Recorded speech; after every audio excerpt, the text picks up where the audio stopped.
Olá, que a paz de nosso Senhor Jesus Cristo esteja contigo. Na aula anterior, estudamos sobre a pessoa do Espírito Santo. Vimos no Antigo Testamento o quanto a pessoa do Espírito Santo foi ativa. Estudamos no Novo Testamento a missão do Espírito Santo como Consolador. Ainda estudamos sobre o mistério de sua natureza. Nesta aula, estudaremos sobre as Escrituras Sagradas. Vamos compreender como foram escritos os livros da Palavra de Deus. Hoje nós temos uma grande facilidade. Temos a Bíblia escrita em cerca de 2.400 idiomas, sendo que em 430 idiomas ela está completa.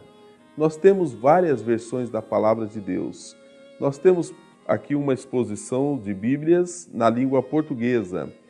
Por exemplo, nós temos uma Bíblia erudita, a Bíblia de Jerusalém. Temos Bíblias em versões populares, até mesmo em brochura, como esta daqui, acessível às pessoas mais carentes. Nós temos Bíblia na linguagem de hoje, como essa, uma Bíblia de luxo, em uma linguagem atualizada. Temos Bíblias para a mulher, uma linguagem atualizada, com estudos dirigidos, uma Bíblia com encadernação de luxo, uma Bíblia exclusiva para a jovem moça. Olha que encadernação. Bíblia da família, Bíblia para crianças. Temos ali o Novo Testamento, incluindo o livro de Salmos, em 2 línguas, traduzido para o japonês e mantendo a versão em português. Temos a Bíblia online e podemos até mesmo pesquisar a Palavra de Deus através da rede mundial de computadores, acessando a internet. São recursos que trazem facilidade aos leitores da Palavra de Deus. Como vimos, o estudante da Palavra de Deus hoje tem muitas facilidades. Eu tenho aqui em minhas mãos uma Bíblia de bolso. Esta pequena Bíblia contém 66 livros. Estes 66 livros estão divididos em 2 testamentos, o Antigo Testamento e o Novo Testamento, sendo que o Antigo Testamento possui 39 livros e o Novo Testamento 27 livros. Os 66 livros foram escritos por cerca de 40 escritores em um período de mais ou menos 1.600 anos, em um período muito distante da nossa era. E nós vamos compreender através da história como foram escritos, em quais línguas foram escritos e onde foram escritos. Vamos conferir na história o registro sobre alguns inventos. A imprensa foi inventada no ano de 1442. A caneta, até o século XVIII, os instrumentos utilizados eram as penas de ganso, mas no século XVIII surgiram as penas de metal. Houve várias tentativas de desenvolver uma caneta com um reservatório de tintas, mas foi em 1888 que foi registrada a primeira patente. Porém, foi José Biro quem fez a caneta de plástico, e só em 1937 surgiu a primeira caneta de plástico com uma esfera. O lápis foi inventado por um austríaco chamado Joseph, que nasceu em 1752 e fundou sua própria empresa em Viena em 1792, que ainda fabrica lápis. Antes, porém, de existir canetas ou lápis, ou sequer uma folha de papel, os homens para escrever utilizavam penas, tintas e pergaminhos. A Bíblia foi escrita na época dos pergaminhos. E temos, muito firme, a palavra dos profetas, a qual bem fazeis em estar atentos, como a uma luz que alumia em lugar escuro, até que o dia esclareça e a estrela da alva apareça em vossos corações. Sabendo primeiramente isto, que nenhuma profecia da Escritura é de particular interpretação, porque a profecia nunca foi produzida por vontade de homem algum, mas os homens santos de Deus falaram inspirados pelo Espírito Santo. 2 Pedro 1, 19 a 21. Como vimos, em primeiro lugar, Estes livros não foram escritos por vontade humana. Em segundo lugar, é bom relembrarmos que os 39 livros do Antigo Testamento têm livros levíticos, poéticos, históricos, até mesmo um inário e um livro de provérbios, com estilos diferentes, desde o estilo de romance até mesmo uma crônica. Em terceiro lugar, é bom relembrarmos que a Bíblia também contém figuras de linguagem. Como qualquer outro livro, temos alegorias, metonímia, temos eufemismo, hipérboles, como qualquer outro livro. E em quarto lugar, é bom relembrarmos que ainda que a Bíblia seja escrita de forma universal, ela tem passagens destinadas a pessoas certas, chamamos particularismo, como aos gentios, aos judeus ou aos cristãos. Precisamos, ao fazer a exegese, usar a ambiguidade do texto, mas ao mesmo tempo não perder de vista o remetente. Mas quando e como foram agrupados os 39 livros do Antigo Testamento? A resposta é: eles compõem o cano judaico. Cano é uma palavra que significa régua de medir. Isto se deve ao fato de ter sido estabelecido parâmetros para agrupar ou rejeitar-se livros a esta coleção. Entre todos os parâmetros, queremos destacar um. Os livros deveriam ser submetidos a uma prova, comparando-os com a Torá. A Torá significa lei, refere-se ao Pentateuco, os 5 primeiros livros da Bíblia, de autoria de Moisés, isto é, Gênesis, Êxodo, Levítico, Números e Deuteronômio. Entre muitos livros, muitos foram rejeitados e formaram a extensa lista dos apócrifos. Apócrifo significa pseudoepígrafo. A divisão do cano judaico na época de Cristo era a seguinte: a lei, Torá, também chamada de Moisés, compreendendo primeiro Gênesis, segundo Êxodo, terceiro Levítico, quarto Números e quinto Deuteronômio. Os profetas, estes se subdividiam em profetas anteriores e profetas posteriores.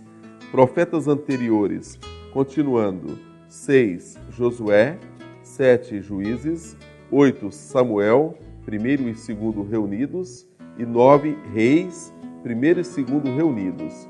Profetas posteriores: 10 Isaías, 11 Jeremias, 12 Ezequiel e os menores que eram agrupados em um só: 13 Oséias, Joel, Amós, Obadias, Jonas, Miqueias, Naum, Abacuque, Sofonias, Ageu, Zacarias e Malaquias.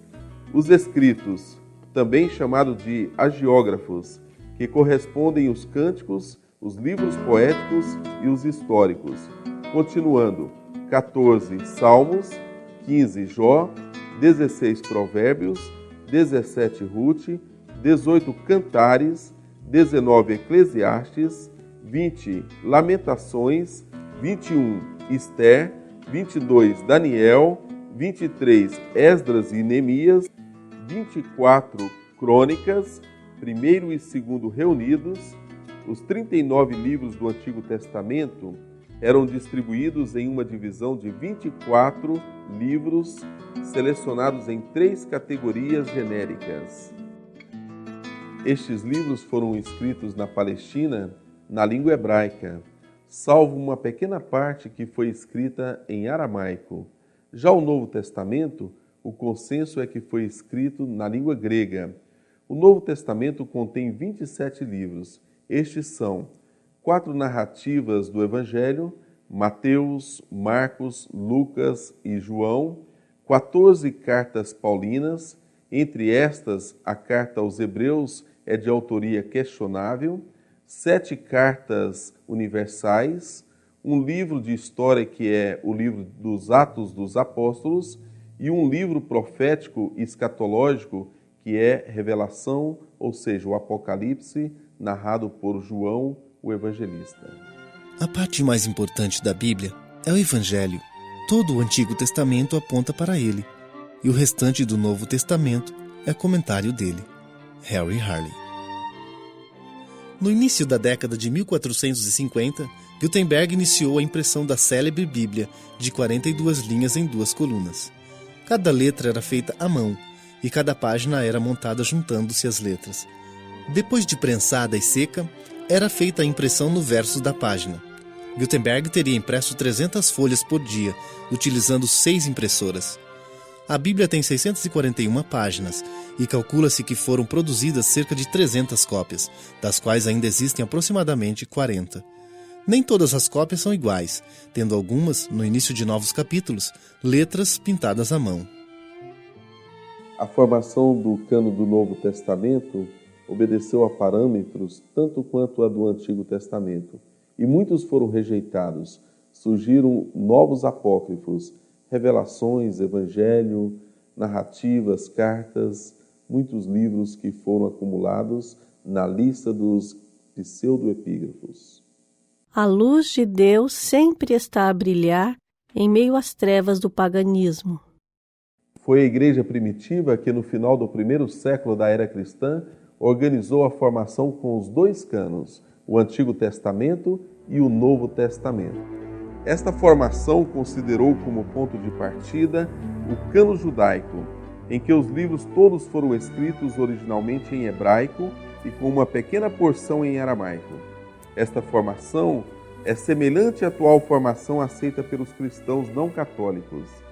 Muitas autoridades católicas, até mesmo São Jerônimo, aceitava apenas esta formação protocanônica, canônicos da primeira época. Porém, no ano 1441 d.C., o Concílio Ecumênico de Florença acrescentou 7 livros dos já rejeitados apócrifos, sendo confirmada esta segunda formação do cânon no Concílio de Trento em 1546 d.C. e retificada pelo Concílio Vaticano I em 1870 d.C. Estes livros são Tobias, Judite, 1º e 2º Macabeus, Sabedoria, Eclesiástico e Baruque, e acrescentou um capítulo a mais no livro de Daniel, o capítulo 13, intitulado Susana.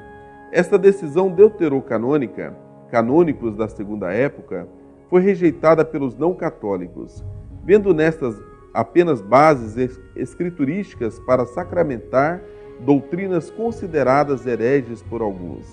Os livros de Macabeus tiveram o reconhecimento de seu valor histórico, mas jamais podemos elevá-los à ordem das Escrituras Sagradas, pois o próprio autor assim pronunciou ao concluir a sua obra. Também eu aqui porei fim ao meu relato. Se o fiz bem, de maneira conveniente a uma composição escrita, era justamente isso que eu queria. Se vulgarmente e de modo medíocre, é isso que me foi possível. De fato, como é nocivo beber somente vinho ou somente água, ao passo que o vinho misturado à água é agradável e causa um prazer delicioso, assim o trabalho da preparação do relato encanta os ouvidos daqueles que entram em contato com a composição. Aqui, porém, será o fim. Segundo Macabeus 15, 37 a 39. De uma forma sucinta, iremos desenhar o caminho das traduções, priorizando apenas o essencial, porque é uma longa jornada. Mesmo antes de Cristo, as Escrituras Sagradas foram traduzidas, a princípio por necessidade da própria comunidade judia. No período do cativeiro babilônico, os exilados foram morrendo, e os nascidos no cativeiro foram se familiarizando com a língua dos caldeus, o aramaico. Quando saíram do cativeiro, apenas os mais idosos ou mais cultos falavam o hebraico.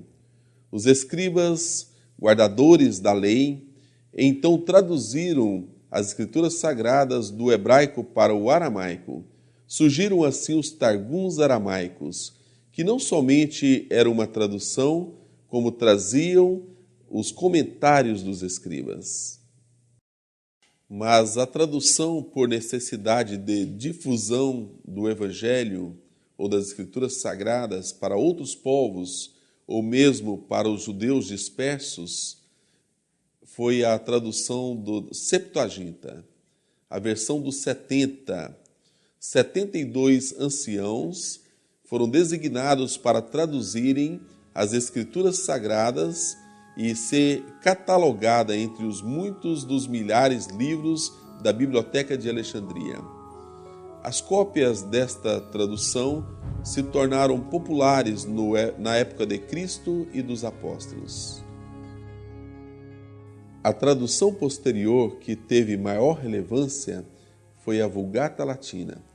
384 foi o ano em que São Jerônimo empreendeu esta grande obra. Porém, é válido lembrar que outros haviam empreendido esta obra. Já no ano 636, Santo Isidoro de Sevilha afirmou que a Vulgata era conhecida em toda a Igreja Ocidental. O primeiro a empreender a tradução das Escrituras para o português foi Dom Diniz, no período de 1279 a 1325. Mas por faltar perseverança, ele apenas traduziu os 20 primeiros capítulos do livro de Gênesis. Mesmo assim, esta empreendida deixou o português em primeiro que o inglês, em se tratando de tradução das Escrituras Sagradas. John Wycliffe, no ano 1380, traduziu as Escrituras para o inglês. Neste mesmo período, Dom João I, que foi o sucessor de Dom Diniz na coroa portuguesa, empreendeu grandes letrados de traduzirem o Evangelho em 4 versões, Mateus, Marcos, Lucas e João, o livro dos Atos dos Apóstolos e as Epístolas Paulinas para o português. E ele, como era conhecedor do latim, ele mesmo empreendeu a tradução do livro de Salmos. Nascia assim a tradição de agrupar o livro de Salmos ao Novo Testamento. Devo abrir um parêntese para salientar que estas e quaisquer traduções da Bíblia, Vulgata Latina para outra língua, eram renegadas por Roma, e todos os que conservassem consigo estas traduções da Bíblia em idioma vulgar, eram amaldiçoados pela Igreja Romana. Se considerarmos que ainda não havia inventado a imprensa, veremos que as cópias eram manuscritas em folhas de pergaminhos, o que tornava a circulação muito difícil. Um trabalho caro e demorado como esse, renegado pela poderosa Igreja Romana, Deus confiou aos nobres e reis. Fechando parêntese. Outra tradução de destaque é a tradução de Martinho Lutero. Este monge teve o privilégio de conhecer a Bíblia na biblioteca do convento, mas a encontrou acorrentada em uma biblioteca. Dá para imaginar a dificuldade para estudá-la. Desde o século XVI até a atualidade, Deus tem levantado homens dedicados e preparados para traduzir a Bíblia. Muitos destes homens pagaram com as suas próprias vidas o preço de desobedecer às ordens romanas e traduzirem as Escrituras Sagradas para a língua do povo. Em um período em que as missas eram celebradas em latim e o povo não se alimentava da palavra. Quando alguém vai a uma loja e adquire um exemplar com uma tradução de Tyndale, às vezes não sabe que o tradutor William foi queimado na fogueira em 1536 por ter traduzido a Bíblia do latim para o inglês. No processo da repreensão da Reforma Protestante, no reinado de Mary Tudor, 1553 a 1558, quando até mesmo o arcebispo Thomas Cranmer foi queimado, muitos eruditos fugiram da Grã-Bretanha para Genebra, Suíça. Em campo favorável, eles empreenderam uma tradução para o inglês, utilizando pela primeira vez a divisão de versículos. Nascia assim a Bíblia de Genebra, publicada em 1560. Em Genebra, Suíça, há um monumento dedicado aos grandes reformadores, Calvino, Knox, Bissa e Farel, com a seguinte frase: Post tenebras lux, depois das trevas a luz. A versão de Genebra é a mesma versão que Shakespeare utilizava e a versão que os colonos trouxeram para a América do Norte. E por mais ou menos um século foi a versão mais utilizada na língua inglesa. Até que em 1611 surgiu a versão King James e se tornou a versão mais popular para a língua inglesa. Um jovem português das cercanias de Lisboa, nascido em 1628, em uma viagem recebeu um folheto em espanhol acerca das diferenças da cristandade, convertendo-se assim do catolicismo para o protestantismo. Com cerca de 16 anos de idade, começou a traduzir a Bíblia para o português. Depois de muito empenho na tradução, infelizmente, ele perdeu os manuscritos e somente voltou à grande empreitada quando contava 25 anos de idade. Agora conhecedor do hebraico e do grego, e com acesso às traduções já existentes nas línguas holandesa, francesa, italiana, espanhola e mesmo a Vulgata Latina, em 1681, em Amsterdã, Holanda, foi impresso o Novo Testamento da tradução de João Ferreira de Almeida. Ao morrer Almeida, havia traduzido até Ezequiel, capítulo 41, versículo 21. Coube ao pastor Jacobus Acker, de Batávia, a conclusão deste gigantesco trabalho. Em 1753, o povo de fala portuguesa tinha em mãos a primeira versão completa da Bíblia em sua própria língua. Quanto aos erros desta tradução, as revisões vêm cuidando em eliminá-los. Hoje, sem dúvidas, é a versão mais conhecida da língua portuguesa. Outros empreenderam e deram também a sua contribuição para a língua portuguesa. Em resumo, estudamos a Palavra de Deus, a história da Palavra de Deus. Agora vamos ter algumas considerações bíblicas. Preste atenção. Letra A. A palavra do Senhor permanece. Para sempre, ó Senhor, a tua palavra permanece no céu. Salmo 119, 89. Letra B. A palavra do Senhor é alimento. E te humilhou, e te deixou ter fome, e te sustentou com o maná, que tu não conheceste, nem teus pais o conheceram, para te dar a entender que o homem não viverá só de pão, mas que de tudo que sai da boca do Senhor viverá o homem. Deuteronômio 8:3. Letra C. A palavra do Senhor é luz. Lâmpada para os meus pés é a tua palavra, e luz para o meu caminho. Salmo 119, 105. Letra D. A palavra do Senhor é penetrante. Porque a palavra de Deus é viva e eficaz, e mais penetrante do que espada de 2 gumes, e penetra até a divisão da alma e do espírito, e das juntas e medulas, e é apta para discernir os pensamentos e intenções do coração. Hebreus 4:12. Letra E. A palavra do Senhor purifica. Vós já estáis limpos, por causa da palavra que vos tenho falado. João 15:3. Letra F. A palavra do Senhor santifica.